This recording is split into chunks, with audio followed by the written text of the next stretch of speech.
Fellow Ghanaians, good evening. 9 days ago, I came to your homes and requested you to make great sacrifices to save lives and to protect our motherland. I announced the imposition of strict restrictions to movement and asked the residents of the Greater Accra Metropolitan Area and Kasoa and the Greater Kumasi Metropolitan Area and its contiguous districts to stay at home for 2 weeks in order to give us the opportunity to stave off this pandemic. As a result, residents of these two areas had to make significant adjustments to our way of life, with the ultimate goal being to protect permanently our continued existence on this land. They heeded the call, and they have proven so far to each other and indeed to the entire world that being a Ghanaian means we look out for each other. Yes, there are a few who continue to find ways to be recalcitrant, but the greater majority have complied and have done so with calm and dignity. Tonight, I say thank you to each and every one of you, law-abiding citizens. Let me thank in particular all our frontline actors who continue to put their lives on the line to help ensure that we defeat the virus. To our health workers, I say a big aiko for the continued sacrifices you are making in caring for those infected with the virus and in caring for the sick in general. You are the heroes and heroines of our generation, and government will do all in its power to provide you with the relevant tools to do your work effectively. To the men and women of our security services who have been enforcing the directives by patrolling our streets day and night, conducting surveillance, snap checks, and mounting roadblocks, we're deeply in your debt. It is these security measures that have created the basic framework within which our medical personnel are able to pursue contact tracing, testing, and treatment of persons with the virus, whose implementation offers us the most secure means to defeat the virus. Reports I've received so far indicate that the police, military, and other members of our security services have discharged their mandate with considerable professionalism. Furthermore, working with the Ministry of Local Government and Rural Development, we see personnel of the Ghana Armed Forces involved in the cleanup of our drainage systems and of our markets. In the very few instances where members of our security agencies have employed the use of excessive force against the citizenry in enforcing the restrictions on movement, the Inspector General of Police and the Chief of Defense Staff of the Armed Forces have taken steps to investigate such incidents, and they have given me the assurance that those found culpable will be duly sanctioned. Thus far, the alleged wrongdoers have been withdrawn from the ongoing exercise. To enhance command and control, more senior officers have been deployed at the operational level, and each member of our security services participating in the exercise has been handed an aid memoir highlighting essentially the guidelines for the operation. However, I'm extremely perturbed by the actions of a few unpatriotic persons who are deliberately passing off and circulating old videos of alleged brutality by members of the security agencies, largely of foreign origin, and presenting them as though there were new incidents by Ghanaian security personnel which have occurred during the course of this past week. It is sad, it is unfortunate, and it must end.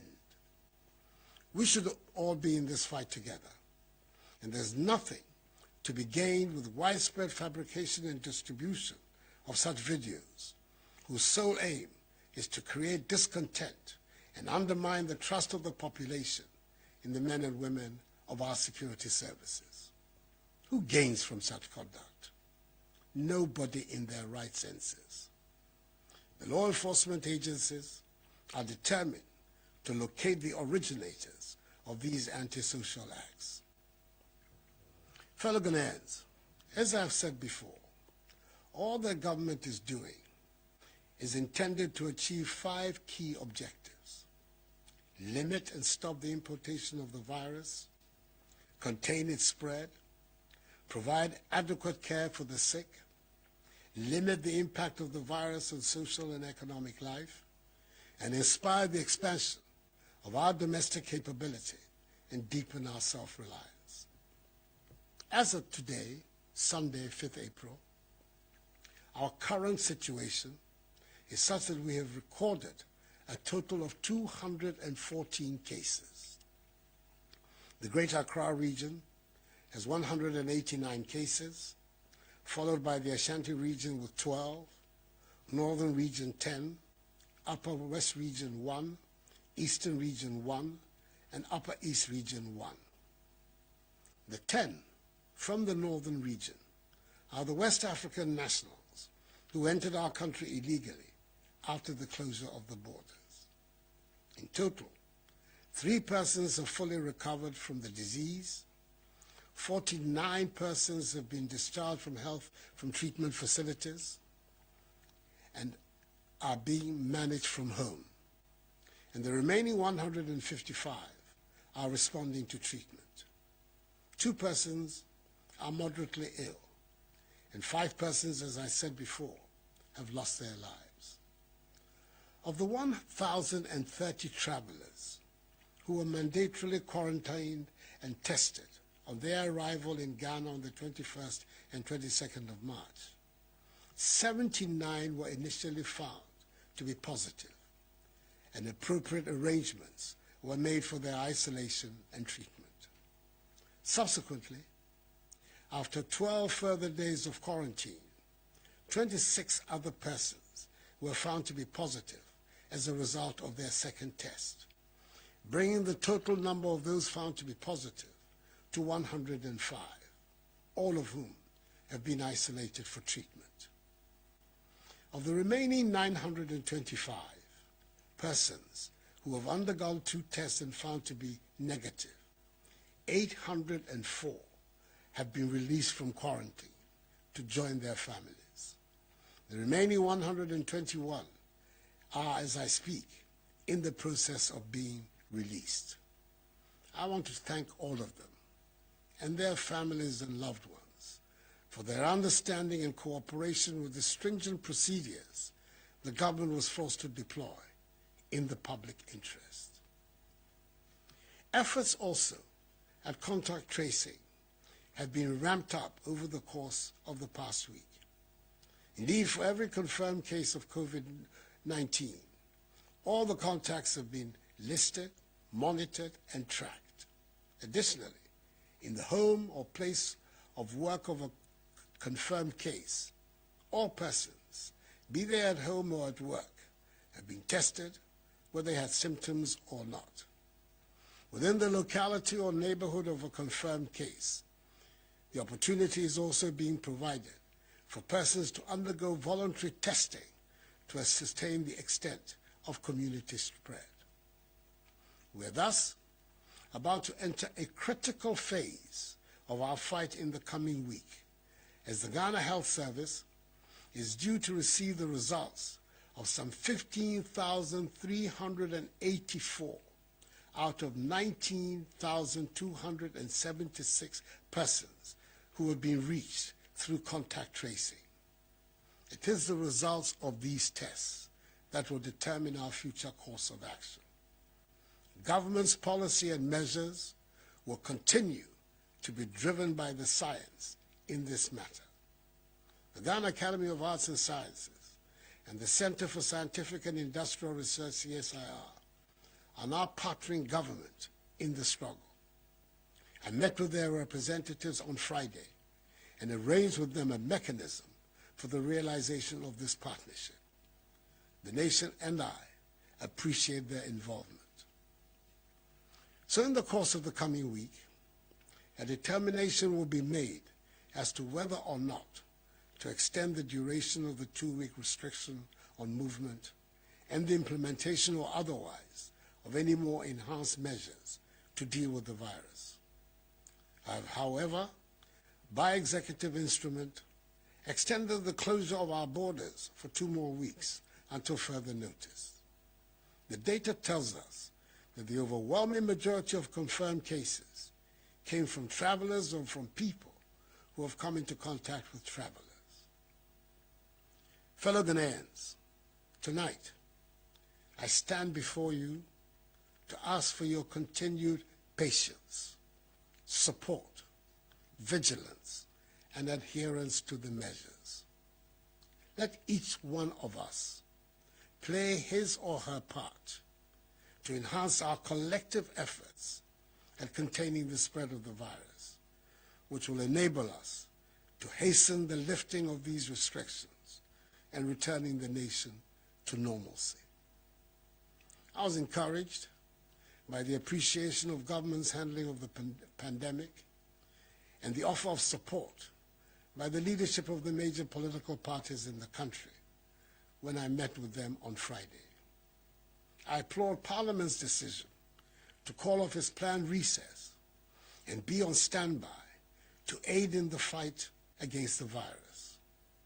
I thank staff of the University of Ghana's Noguchi Memorial Institute for Medical Research, the Kwame Nkrumah University of Science and Technology's Kumasi Center for Collaborative Research, and the National Public Health Reference Laboratory of the Kolebu Teaching Hospital for the solid work they're doing for Mother Ghana. I'm very grateful to the individuals and institutions who have responded to my appeal for donations to be made into the COVID-19 National Trust Fund, which has been established to complement government's fight against the virus and to assist in the welfare of the needy and the vulnerable. A total amount of some 8,750,000 cedi, which includes 600,000 United States dollars, have been received so far for this purpose. I'm happy that so many appointees of my government have also followed my example by donating their salaries to the fund. We are in difficult times, and that is why I directed the Minister for Finance to send to Parliament the Coronavirus Alleviation Program, whose objective is to protect households and livelihoods, support micro, small, and medium-sized businesses, minimize job losses, and source additional funding for promotion of industries to shore up and expand industrial output for domestic consumption and exports. Through this program, the Ministries of Gender, Children and Social Protection, and Local Government and Rural Development, and the National Disaster Management Organization, NADMO, working with MMDCEs and the faith-based organizations, have begun to provide food for up to 400,000 individuals and homes in the affected areas of the restrictions. This began in Accra today and will begin in Kumasi tomorrow. It will come in the form of dry food packages and hot meals, and will be delivered to vulnerable communities in Accra, Tema, Kumasi, and Kasua. Again, the Ghana Water Company Limited and the Electricity Company of Ghana have been directed to ensure the stable supply of water and electricity during this period. In addition, there will be no disconnection of supply. Furthermore, government will absorb the water bills for all Ghanaians for the next 3 months, i.e. April, May, and June.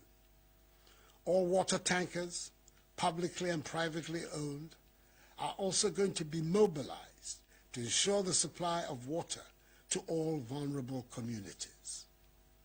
Government in collaboration with the National Board for Small-Scale Industries, business and trade associations, and selected commercial and rural banks, will roll out a soft loan scheme up to a total of 600 million cedis, which will have a 1-year moratorium and 2-year repayment period for micro, small, and medium-scale businesses. Fellow Ghanaians, it is vital that we protect the lives of our frontline health workers who are risking their lives every day to battle this virus. That is why government is placing a high priority on the procurement of personal protective equipment for them. Thus far, 350,000 masks, 558,650 examination gloves, 1,000 reusable goggles, 20,000 coveralls, 7,000 N95 respirators, 500 waterproof gumboots, 2,000 reusable face shields, 2,000 gallons of hand sanitizers, 10,100 milliliter pieces of hand sanitizers, and 500 shoe covers have been sent to the regional health directorates for onward distribution to the district health directorates for use by our health workers in all the districts. That the Minister for Health is ensuring that they reach the health workers. This notwithstanding, government is aware that more needs to be done, especially in the face of the global shortage of PPEs. It is for this reason the government is actively engaged with local manufacturing companies to assist them in the domestic production of PPEs, and I'm encouraged by the response from the Ghanaian private sector. Domestic production of face masks, head covers, surgical scrubs, and gowns will commence from Tuesday. For example, 3,600,000 face masks will be produced domestically with an output of 150,000 per day. I'm equally impressed with the invention of a solar-powered hand-washing sink by Judose from Kumasi, and the COVID-19 prevention electronic bucket made by Kelvin Owusu Dapa and Richard Boateng, both students of Obuasi Senior High and Technical School. Necessity indeed is the mother of invention, as the Ghanaian sense of enterprise and innovation is beginning to be felt. An insurance package with an insurance sum of 350,000 cedis for each health personnel and allied professional at the forefront of the fight has been put in place, with a daily allowance of 150 cedis being paid to contact tracers. Government has also decided that all health workers will not pay taxes on their emoluments for the next 3 months, i.e. April, May, and June. Furthermore, all frontline health workers will receive an additional allowance of 50% of their basic salary per month, i.e. for March, April, May, and June. The March allowance will be paid alongside that of April. The Ministry of Transport is also making available for free Ayalolo buses to convey health workers in Accra, Tema, Kumasi, and Kansua to and from work along specific routes for the entire duration of the restrictions. I'm happy that operators of public transport, such as trotros and taxis, are largely adhering to the admonition to observe social distancing in their vehicles. Each one of them should do so.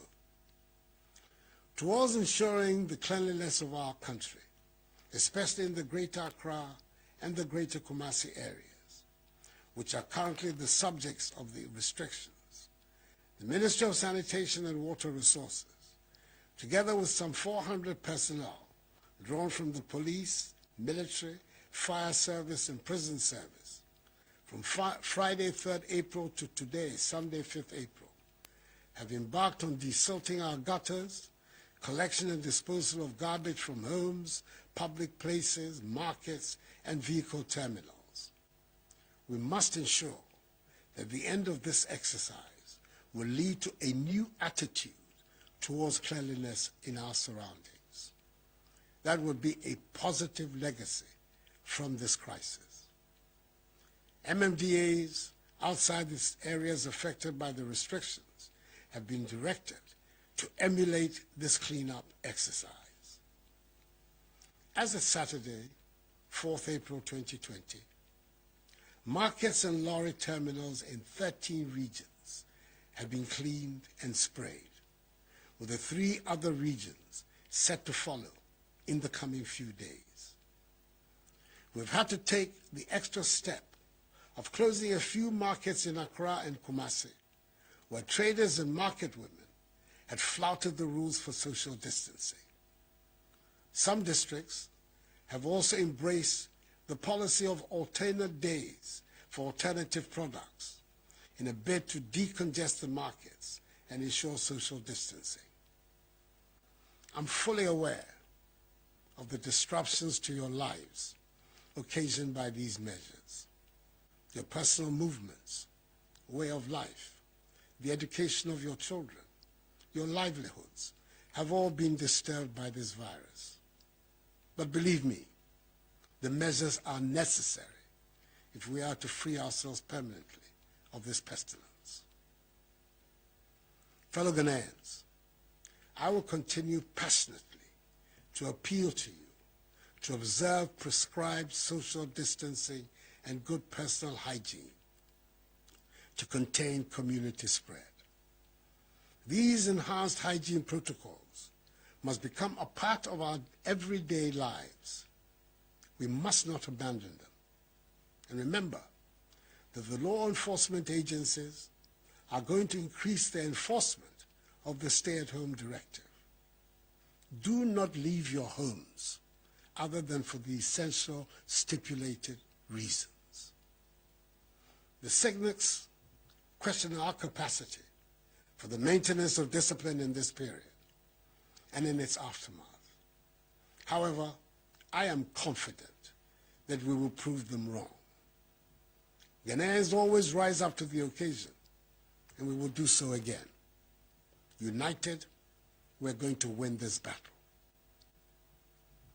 I'm privileged to be speaking to you on a sacred day of the Christian calendar, Palm Sunday, which will usher us in the Holy Week to commemorate the passion and sacrifice of Jesus Christ. Let his example unite all of us, Christians, Muslims, all Ghanaians, in our care for each other and in our resolve to overcome this challenge. This too shall pass. Together, let us ensure that the scourge of this virus becomes nothing but a temporary blip on the fortunes of our nation.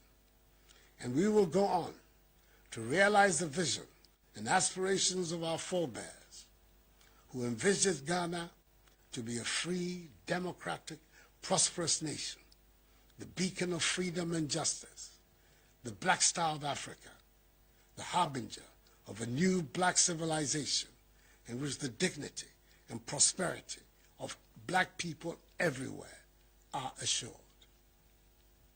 May God bless us all and our homeland Ghana and make her great and strong. I thank you.